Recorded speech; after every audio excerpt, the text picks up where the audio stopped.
How do you know when you're in Wroxham?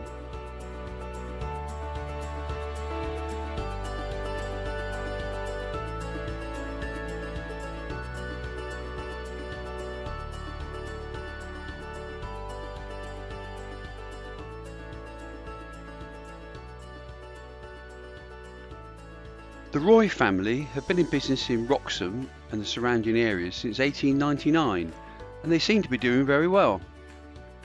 It's still a family-owned company, so try and spend some money with them while you're in the area.